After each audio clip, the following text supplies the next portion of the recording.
Whoops.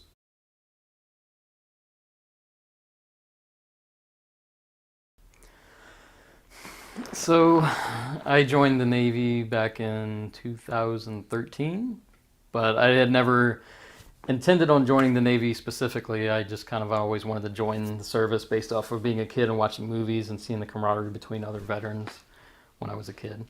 And I didn't join the Navy specifically because I just didn't know what to join. You know, you see the Air Force, you see the Army, you see the Marines, you see the Navy, you see all those kind of things.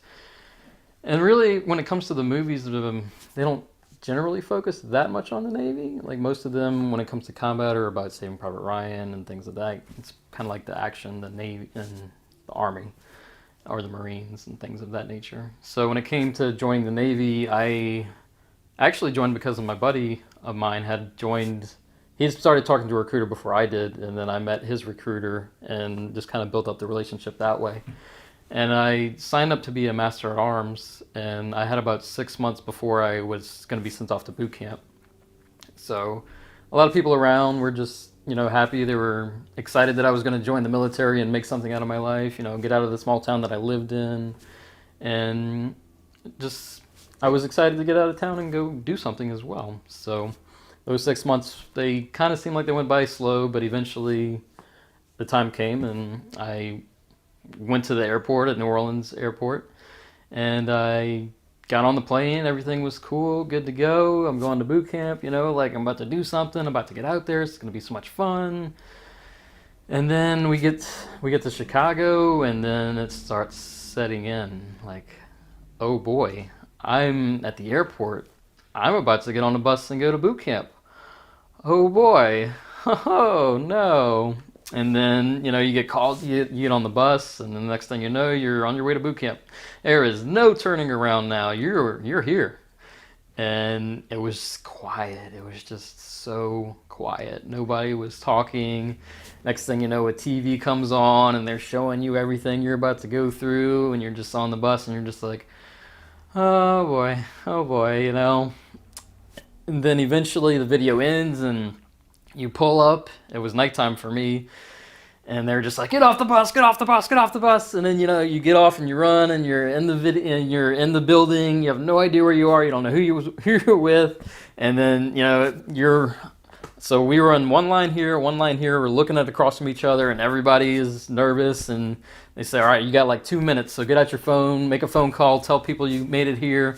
So I get out my phone, and then I call who's now my ex-wife, and not my mom, and she gave me grief for that. She still does. Like, why did you call your ex-wife, and not me? So I still get grief about that. But anyway, I hurry up and get off the phone talking to her and give the phone to the guy across from me because he didn't have a phone. So I wanted to make sure that he got to make a phone call. So right off the bat, I'm trying to, work with my fellow sailors and trying to make sure we all come together as a group. So then after that, you go to your division as far as the Navy's concerned. You go to your division, and you're there with guys you don't know. So, and then the first time you meet them, everybody's pretty much quiet. You're not going to be talking because you're around RDCs and things like that. So you can't really be talking. So you're just getting yelled at, and you're like, they're coming at you and they're saying this, saying that, and you're just like, yeah. You can't really say anything. You're like, yes, petty officer, or whatever the case is, or yes, chief, because you have a chief in your division as well that's in charge of you. So you're all just kind of like, ah. And then, yeah, it's just like, and then when the day's over is when you can finally talk. So when you first get to boot camp, you're getting processed, and you're like, you're giving up your phone, you're giving up this, you're giving up that. And I don't remember if they make you change right away. I don't think they do, but you eventually do give up the clothes that you're wearing and stuff, and you put them in a box and you ship them off to your parents' house or wherever it is that you came from. And then then you're integrated into your division, and then you get there, and then like you can't talk to your people that you're with because your RDCs are there, and that's just kind of how it is. So then you go through all those days in the Navy. For us, it was the P days, like you're the basic little sailor that you just got there, and they're really whipping you into shape and kind of things like that. And then so once that day's over with, eventually you start to meet the people that you're going to be there with. And you start to build those bonds, and you realize that, okay, we're all in this together. Some people are more nervous than other people. I know for one, I was probably one of the more nervous people, but it's like you get through it. You're going to work through it together. Everything that comes up, you're not going to do by yourself. You're going to do like, you're all that together. Everything you go through, you're going to go through together, whether it's marching, whether it's exercises, whether it's PT or whatever the case is. There's people that are running and they might run slower than you, so you try to like, you run with them and you're like, hey, you can get through this. You might even run with them for a little bit just to make sure that they know that you're there with them. So for boot camp, it's all about the bonding experience. It's about coming together with people that are different than you or from different places than you, have different outlooks than you, but you have to realize that at the end of the day, you're all part of the same team, no matter what happens. One team, one fight, one family. And then eventually you do get through boot camp and you graduate. You go through the last night. It's called battle stations, where you're on a ship and it's a really long night. Let's just say that. And at the end of that, you become a sailor. You line up and for us, they played, what's the name of that song? I'm Proud to Be an American. And I didn't cry, but I got the feels, and some people did cry. And at that moment, you are a sailor. You're a United States sailor, and the RDCs that were yelling at you and cussing you out and doing all of those things are all of a sudden in front of you, shaking your hand and saying, "Welcome to the fleet. You're now a United States sailor." And that's something I will never forget. It's very powerful being a part of the service. So after boot camp, I went to A school. It was about 2 months long, not very long. And then after that, we bonded together. We learned how to do our job. There was hot days in the sun and stuff like that, just learning how to shoot. Some people had never shot a gun before, so we were all told how to do that. I personally had never shot a gun before. A little story about that is that one of the days before we went to the range to shoot, I watched a video of a priest in a foreign country, and he actually had he got beheaded in front of a group of people, and that kind of like really, it struck me that morning. So when I went to the range that day, I had fired the M9 like maybe one time before that at boot camp. So it really like struck a chord when I went to go to the range, and then like I think I didn't shoot amazing, but I shot better than I thought I was. And then the sailor next to me she was like, "Wow, I wouldn't mess with you." And it was just kind of a funny story because, it wasn't because I really was great at shooting. It's just because I had that adrenaline pumping, and it's like, it felt like I was now a part of something that could do, have a say in something like that. The Navy's slogan is a global force for good. So when you see something bad happening in other parts of the world, you think, like I am now part of a group of people that can do something about something like that. So that was one of my first experiences of being in the Navy and feeling like, I can do something if something like that were to happen, and I was sent there. As it turned out, I wasn't. I was actually I picked orders to go to San Diego, Coronado, and I was stationed there for 3 years, which ended up being the rest of my time.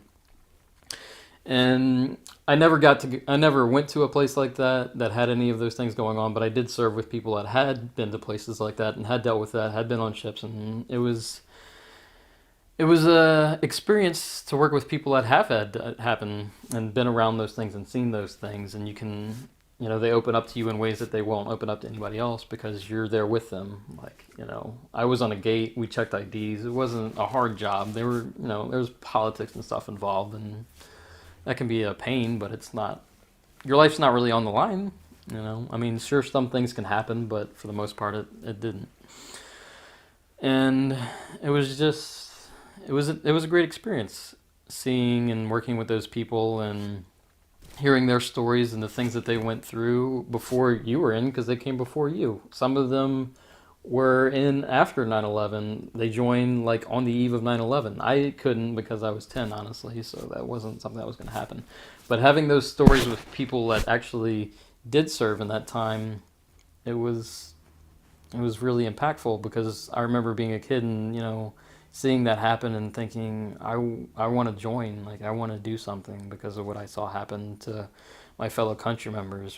And it was an American thing. It wasn't because I was white or a man or anything. It was because all of those people were Americans or visiting America, and they all died just because they were there. And it's so working with people that were there because of that or before that, or went to do their part and because of what happened. It was a experience that I won't forget, working with those people and hearing their stories. And that's one of the things I remember about my active duty service, is not that I did anything really impactful. I just did my job, and it wasn't a hard job, and I didn't really have to deal with really bad things, but those people did, and I worked with them, and that was something I'll always have the utmost respect for, is those people. So I got out of the Navy in 2017, about March. And it's kind of weird separating, because then you give up something that you've been doing every day, or almost every day, and identifying as a sailor for the past 4 years, and all of a sudden that identity doesn't really apply to you anymore. Not as an active duty sailor. Of course, you'll still always have been a sailor. And then you're kind of just trying to figure out your life in a way, like something that you now are no longer. So it's just kind of trying to figure out and come to terms with that. And it did take a little bit, not having to put the uniform on anymore, not being called what your rate was, or not even being called by your last name. That's kind of funny in a way, because you hear your last name so much when you're in the service, you almost forget that you have a first name.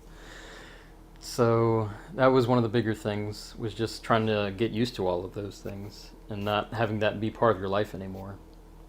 And eventually I went to school, and you find something that you didn't necessarily expect before. When you're a veteran, you don't really, that there's other veterans, but you don't really think about how many there are. So when I went to school, I was surprised to find out how many veterans there were out there, and that were going to school and using their GI Bill, as every veteran should. And it's just nice to meet other veterans, because even if you were in a different service, if I was in the Navy, but I've met people that were Marines, I've met people that were in the Air Force, I've met people that were in the Army, and you're all joined together, even by different experiences, because you were in a different branch. You still were part of that service. You still worked together. You still had the interest of the country in your heart and your mind, and you were all brothers and sisters, and you still maintain that. I've met people that were in the service like decades before I were, but we still have that, we still work together because of that. We still have that brotherhood, that friendship, and things of that nature, and we're still together. So when it comes down to it, that's one of the great things about being a veteran when you get out, is that you still have that connection with other veterans, despite when you served, despite what branch they were in, despite your age differences, despite what you did in the service, you're still connected. And I remember months after I got out, this is around the time, there were some crashes in the Navy, unfortunately. And I didn't learn until about 6 months after those that one of the casualties was somebody I was in boot camp with. And it hit me. It hit me like a rock, You don't really expect it. And it's like, that was somebody I was in the service with, and now they're gone. It leaves you with a sense of, you don't know what to do. Like, it cuts you, it hits you in your gut, and it'll affect you in ways that you didn't think it would. And when it comes down to it, that's how veterans are. Like, we still look out for each other, and we still care about each other. And, I always try to say, like, hey, if you need something, I'm here. Like, you can talk to me. Not just other veterans, but definitely veterans specifically, because we were all in this together. And there's a veteran suicide number of 22 a day. And, I mean, any suicide's high, but just 22 a day is insane. Like, so as veterans, we always try to reach out to each other, and we do try to make sure we're all okay. It was one team, one fight, one family from the get-go, and it's even when you get out, that's still the reality of how we're supposed to be and how we are. There's plenty of services out there, and some veterans use them, some don't. And many of us kind of have that mentality of, this is my fight, but it doesn't have to be. There are plenty of people that you can reach out to that can help you, and, they can connect with you because they may have had similar experiences. And as a veteran, that's something that I always try to strive towards. So what does it mean to be a veteran? Well, being a veteran means that you have family all around the world. Doesn't matter how long it's been since you served with them, doesn't matter where they came from, doesn't matter what language you speak even. All that matters is that you guys have a history together. Even if you weren't together when you served, you still have that connection between each other. So when people ask me what it's like to be a veteran, I always tell them that it's something to be really proud of, no matter what service a person was in.